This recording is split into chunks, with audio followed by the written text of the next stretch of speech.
So the magazine has asked a few questions, which I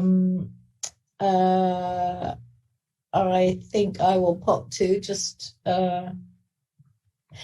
which are your favourite scenes that we've done together?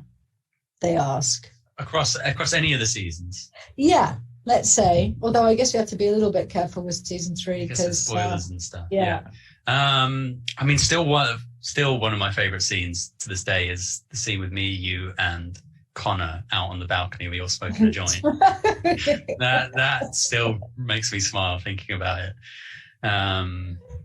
The looks on your faces, on your face, and the crisps, you and your crisps. And the crisps, yes, that was a fun. I really enjoy our sort of breakfast coffees out on the balcony.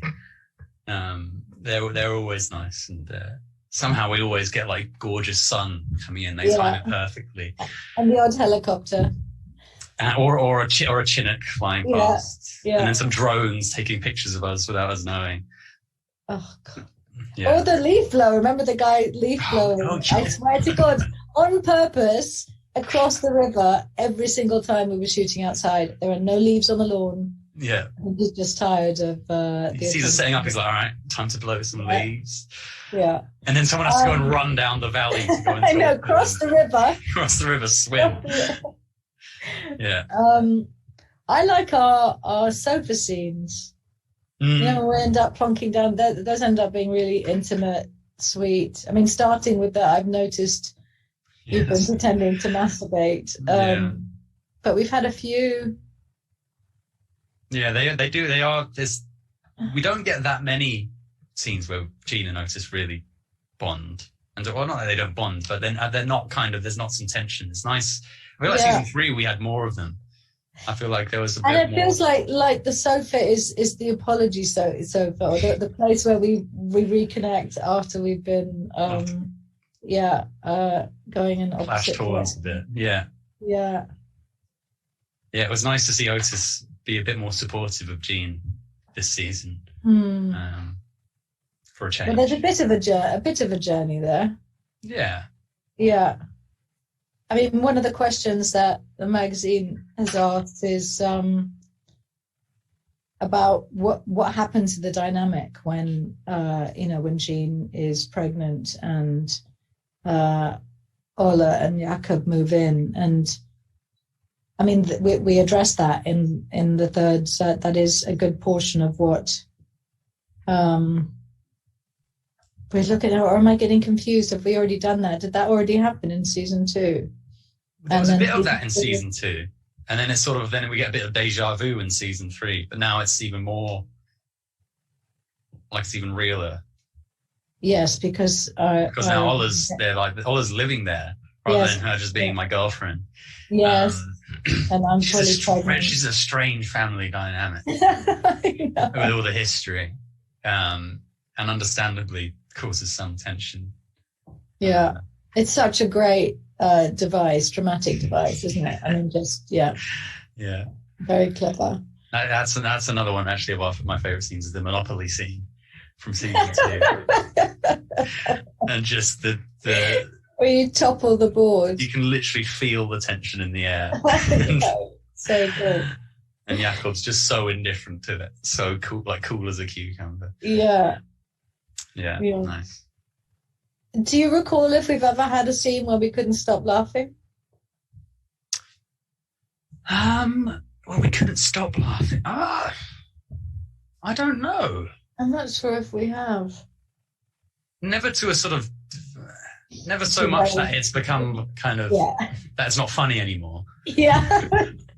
Oh, my God, that's so painful when that happens. Yeah, and then it makes it worse. Oh, it's my God. The worst feeling as an actor. Yeah. And the crew is all standing around looking at you like, come on. I need to get sleep someday. And we're at the end of the day. Can you please stop goofing around? Yeah. Who's the funniest person on set, would you say, in your experience? Oh, that's hard. Shooty never fails to make me laugh. Shooty, oh my God. Shooty. Mimi also just really tickles me with her little her flicks of her hair and Yeah. it's like perfect. Whenever I swear to God, if I'm working on a day that Shooty is also working and I arrive, into my trailer to start getting ready in hair and makeup. If he's anywhere in proximity, whether he's in his trailer or whether he's in the hair and makeup trailer, you can hear him. You know, from the minute I open the door of the car in the morning, you can hear Shooty, whether it's his laughter or his pitch is something to behold. It's extraordinary. It is extraordinary. And yet he's a man. He's a grown man, sometimes with an orange moustache. Yeah. And we've been doing press this week, and we had a good laugh together. We were paired for almost all our interviews. It's great because I can just bounce off of him, and he's endless source of energy and laughter. That's so great. Yeah. Little question here. What's your favorite room in Jean and Otis's house, and why? Oh, favorite room. Well, they've recently built Ola's room. They did. They've extended it. A room, and it's genius what they've done. And it's a really, really cool room. That room. It's a cool room. I don't think I ever saw it not full of things, but I think that was the whole point. It was like our storage room.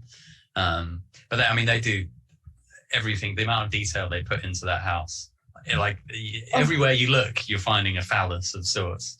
Yeah. The chess set's possibly my favorite. The penis chess set in the bathroom. Yeah. But I honestly penis and yoni. Is there both? Yes, there's both. Yeah. Is there both? Oh, I see. Didn't notice the yonis. I didn't. I really didn't. I was just looking at the penises clearly. But I just like the kitchen living room kind of space. I just want to pick up that house and move it somewhere and look at it. Yeah.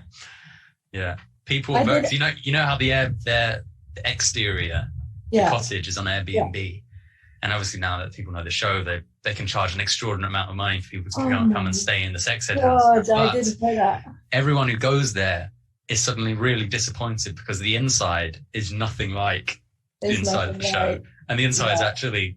They have now done it up, but but it's not, and it could never be. The sprawling version that we have would not fit inside the. No, it probably wouldn't. The house that's there, but I can imagine spending some dosh on that house and showing up, and ready to sleep in Jean's bed or whatever, and then suddenly, no, yeah.